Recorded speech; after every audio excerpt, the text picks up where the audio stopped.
Hello बच्चों, let's read the question. So the question over here says, how can you as an individual prevent loss of biodiversity? ठीक है, आप अपने individual level पे कैसे biodiversity loss को रोक सकते हो? आप रोक सकते हो बाय फॉलोइंग 3 Rs. 3 Rs क्या है? Reuse, reduce and recycle. ठीक है, इन 3 Rs को अगर आप फॉलो करो तो you can prevent over exploitation of biodiversity. prevent over exploitation of biodiversity. ठीक है, कैसे? For example paper. अगर आप पेपर को रिड्यूस मतलब उसके यूसेज को रिड्यूस कर सको, रीयूज कर सको पेपर को और रिसाइकल कर सको तो पेपर का जस्टिफाइड यूज होगा. जस्टिफाइड यूज होगा तो उसकी डिमांड इतनी ज़्यादा नहीं होगी, और अगर उसकी डिमांड इतनी ज़्यादा नहीं होगी तो वो जो वेजिटेशन जिस ट्री से पेपर को एक्सट्रैक्ट करा जा रहा था उस वेजिटेशन का ओवर एक्सप्लॉयटेशन रोका जा सकता है.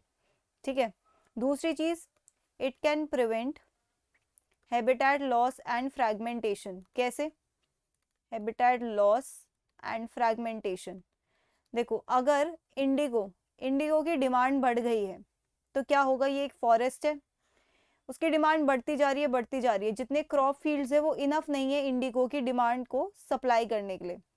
तो यहाँ पर और फॉरेस्ट को तोड़ तोड़ के छोटे छोटे पैचेस बना दिए जाएंगे क्रॉप्स के. ठीक है, इन पैचेस में क्या होगा? क्रॉप ग्रो करा जाएगा. किसका? इंडिगो का, ताकि डिमांड को मीट करा जा सके. ओके, तो इस तरीके से अगर डिमांड को ही आप कम कर दो, कैसे कम करोगे? उसका जस्टिफाइड यूज करके. Next, smart plantation. Smart plantation of trees.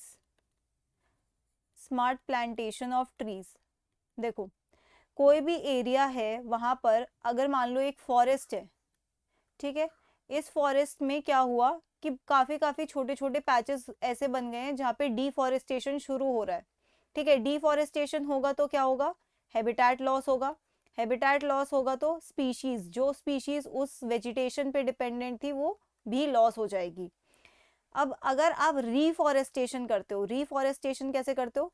Trees की प्लांटेशन. पर मैंने यहाँ पे क्या लिखा है? Smart plantation. स्मार्ट प्लांटेशन क्यों लिखा है? इसीलिए ताकि आप किस स्पीशीज का प्लांटेशन कर रहे हो ये भी आपको ध्यान देना है. किस स्पीशीज का प्लांटेशन हो रहा है. आप कोई गलती से इन्वेजिव स्पीशीज को ना इंट्रोड्यूस कर दें. तो कभी भी हम प्लांटेशन करते हैं तो हम ये ध्यान में रख के करते हैं कि उधर की हैबिटेट क्या है और वहाँ की नेटिव स्पीशीज कौन सी है. ओके, और ऐसी स्पीशीज रखनी है जो इन्वेसिव ना हो. So it can prevent smart plantation can prevent habitat loss and fragmentation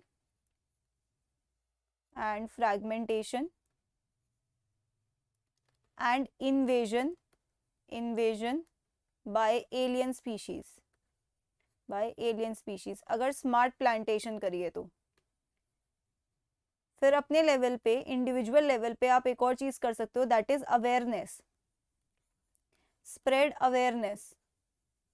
अगर आप अवेयरनेस लोगों को एजुकेट करोगे कि किस तरीके से प्लांटेशन करनी चाहिए, किस तरीके से कौन सी उनकी इंडिजिनस स्पीशीज है, क्यों इंडिजिनस स्पीशीज को प्रेफर करना चाहिए, कैसे रिड्यूस, रीयूज, रिसाइकल करना है, अगर इस तरीके से अवेयरनेस करोगे तो सस्टेनेबल डेवलपमेंट का जो फंडा है वो फुलफिल हो पाएगा.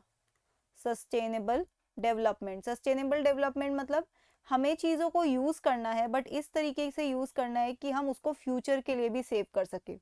Okay, so that's it for the question. I hope you understood it well. Best of luck.